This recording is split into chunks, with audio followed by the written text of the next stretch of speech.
ሰላም ሰላም እንደምን አላችሁ? ሁሉ ሰላም። ስሜ ዲያቆን ምንተስኖት ስሜነህ ለሜሳ እባላለሁ። ከሐረር ሀገረ ስብከት ሲሆን እንዲሁም ከጅጅጋ ቅዱስ ዮሴፍ ቁምስና ነኝ። የኮምቦኒ ማህበር አባል ነኝ። በቅርቡ የመጨረሻ መሐላ እንዲሁም ደግሞ የድቁና ማዕረግን ተቀብዬ ወደ ኢትዮጵያ ፕሮቪንስ ተመልሻለሁ። ዛሬ እዚህ የተገኘሁት ስለ ጥሪዬ ለመመስከር ወይም ደግሞ ስለ ጥሪ ጉዞ ስላደረግኩትኝ ለእናንተ ለማካፈል ነው። ሁላችንም እንደምናውቀው እግዚአብሔር ይጠራል። እግዚአብሔር የጥሪ ባለቤት ነው። እግዚአብሔር ይጠራል።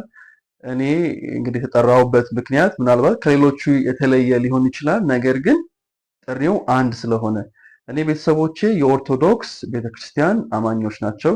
ነገር ግን እኔ የተማርኩት ያደግኩት በካቶሊክ ቤተክርስቲያን ስለሆነ አሁን ላለሁበት ማንነት አሁን ላለሁበት ሁኔታ እንግዲህ እነዚህ ነገሮች ረድተውኛል።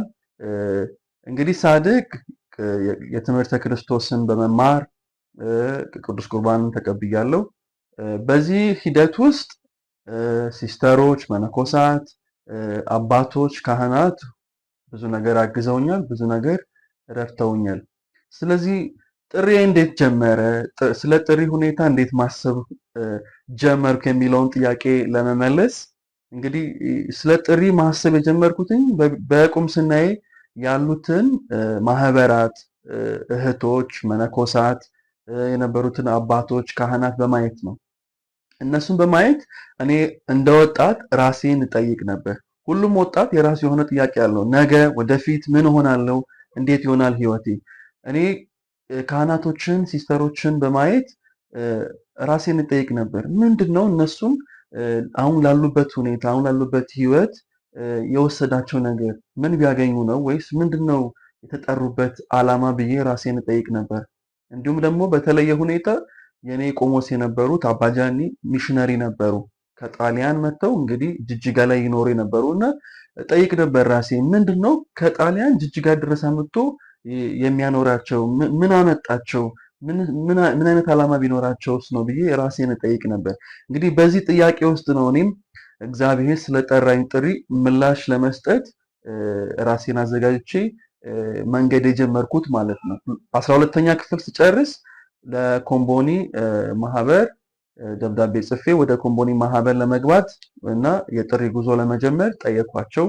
መጀመሪያም ካሜንድሲ ወይም ደግሞ ፕሪፖስቱላንሲ የሚባለውን 1 ዓመት ካደረኩ በኋላ 3 ዓመት ፖስቱላንሲ ፍልስፍናን በመማር ቆይቻለሁ።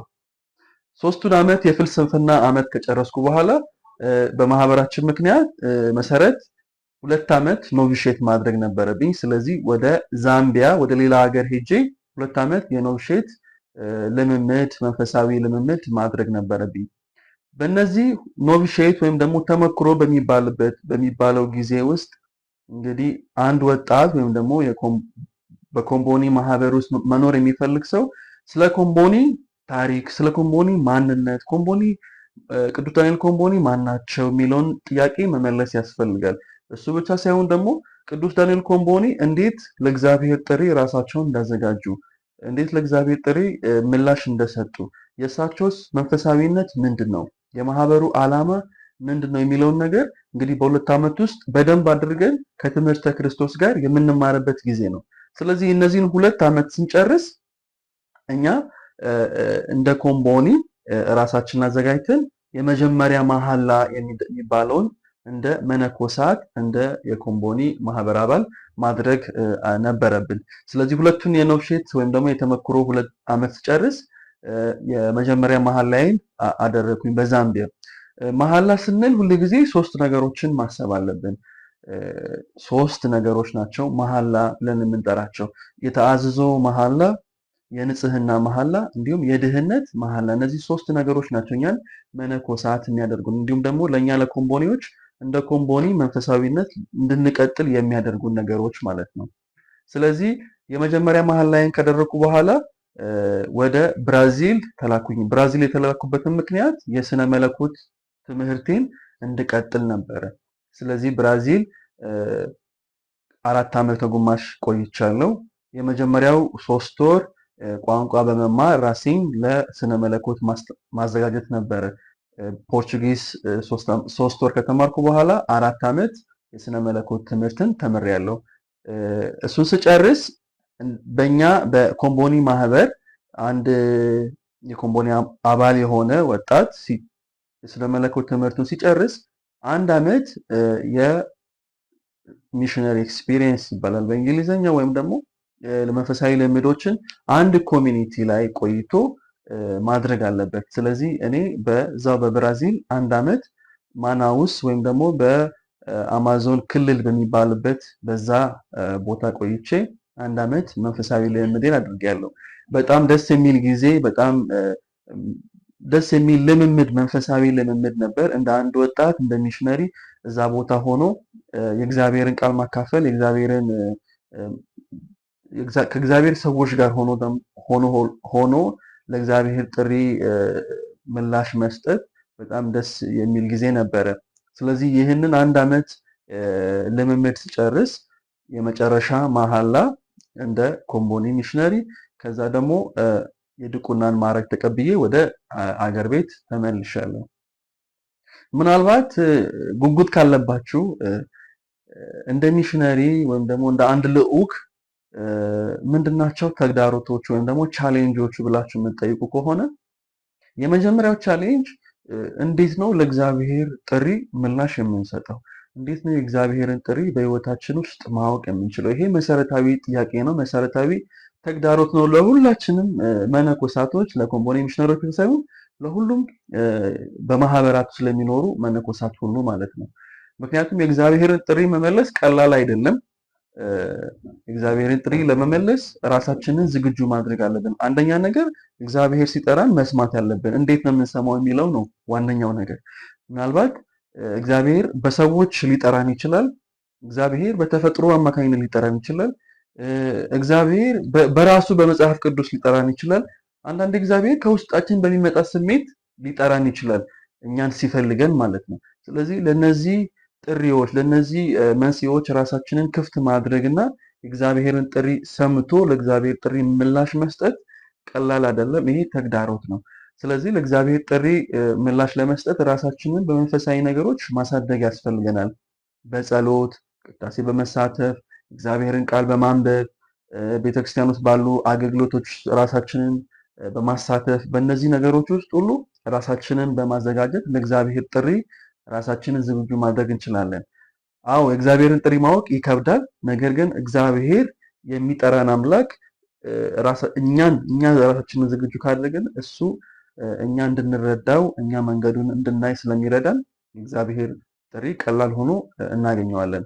ሌላው ደግሞ ተግዳሮት የሚሆነው እንደ ልዑክ እንደ ሚሽነሪ ሁል ጊዜ እንግዲህ ሀገራችን ላይ ብቻ አንቀርም፣ ሌሎች ሀገሮች ላይ መሄድ አለብን። እኔ እንደ ኢትዮጵያዊ ዛምቢያ መሄድ ነበረብኝ፣ ከዛምቢያ ደግሞ ብራዚል መሄድ ነበረብኝ። ስለዚህ እነዚህ ሁለት ቦታዎች ላይ ስቆይ እንደ ኢትዮጵያዊ ነው የሚሄደው። ስለዚህ ሲሄድ አንዳንዴ አገርን ጥሎ መሄድ ቀላል አይደለም፣ ባህልን ጥሎ መሄድ ቀላል አይደለም፣ ቤተሰብ ጥሎ መሄድ ቀላል አይደለም። ስለዚህ እነዚህ ሁሉ ተግዳሮቶች ናቸው። እነዚህ ተግዳሮቶች እኛን ከጥሪ ወደኋላ የሚያስቀሩ፣ ለእግዚአብሔር ጥሪ ራሳችንን ዝግጁ አድርገን ለእግዚአብሔር ጥሪ ምላሽ እንዳንሰጥ የሚያደርጉን ሳይሆኑ በተለየ ሁኔታ ለእግዚአብሔር ፍቅር እንዲኖረንና በእነዚህ ተግዳሮቶች መካከል በእግዚአብሔር ላይ እምነት አድርገን እንድንቀጥል ነው። ምክንያቱም እነዚህ ኮመን ናቸው ወይም መሰረታዊ ተግዳሮቶች ናቸው። አንድ ሰው ከሀገሩ ሲወጣ ናፍቆት ይኖረዋል፣ ቤተሰብ ይናፍቃል። አንዳንድ የቤተሰብ በችግር ምክንያት ሊሆን ይችላል። እነዚህ ነገሮች ሁሉ እንሰማለን። ተግዳሮቶች ናቸው፣ እኛን ያስጨንቁናል። ነገር ግን የጠራን አምላክ ከኛ ጋር ስለሚሆን አብሮ ስለሚራመድ እነዚህ ተግዳሮቶች ቀላል ለኛ ይሆናሉ ማለት ነው። ሌላው ነገር እንደ ሚሽነሪ ወይም ደግሞ እንደ ልዑክ ተግዳሮት የሚሆነው ቋንቋን መማር ነው። እኛ ኢትዮጵያኖች እንግሊዝኛ ቋንቋችን አይደለም። ስለዚህ መጀመሪያ እንግሊዝኛ መማር አለብን። ከዛ ደግሞ አሁን እንደኔ ደግሞ ብራዚል ሄደን ደግሞ ፖርቹጊዝ መማር አለብን። ስለዚህ ቀላል አይደለም። እኔ 3 ወር ተምሬ ፖርቹጊዝ ስነ መለኮት በእነሱ ቋንቋ መማር ቀላል አልነበረም። ስለዚህ እሱ ተግዳሮት ነው።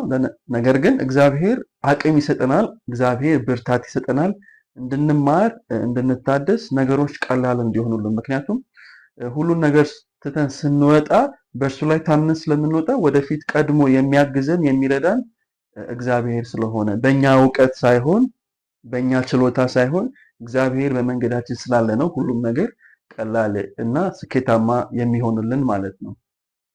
በጣም እኔ የሚያስደስተኝ ነገር የእግዚአብሔርን ጥሪ ሰምቶ ለእግዚአብሔር ጥሪ መልስ መስጠት በጣም ደስታን ይሰጣል፣ መታደስን ያመጣል። በምንሰራው ስራ ሁሉ ስኬታማ እንድንሆን ያደርገናል። እኔ ከሀገሬ ወጥቼ ሌላ ቦታ ላይ ሲሄድ ሌሎች ቤተሰቦችን አገኘው። ምናልባት ቤተሰቦቼን ሀገር ቤት ጥዬ ሊሆን ይችላል፣ ግን እዛ ሲሄድ ደግሞ ሌሎች የእግዚአብሔር ቤተሰቦች ነበሩ፣ ለእኔ እንደ ቤተሰብ የሆኑ ለእኔ እንደ ጓደኛ የሆኑ በጥሪ ህይወቴ እንድጠነክር የረዱኝ ሰዎች ማለት ነው።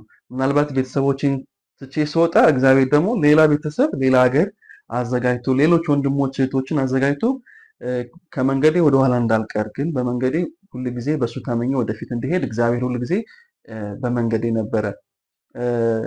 ሁሉን ነገር አልፎ ደግሞ ወደኋላ አይተን ደግሞ እግዚአብሔር እንዴት እንደረዳን እግዚአብሔር በህይወታችን ውስጥ እንዴት እንደነበረ እንዴት ታሪክ እንደሚሰራ ደግሞ ስናስብ ደግሞ እሱ ደግሞ ሌላን ደስታን ጨምሮ ይሰጠናል። ስለዚህ የእግዚአብሔርን መኖር የእግዚአብሔርን ህልውና በእኛ ታሪክ ውስጥ ማየት እሱ ትልቅ ደስታ ነው።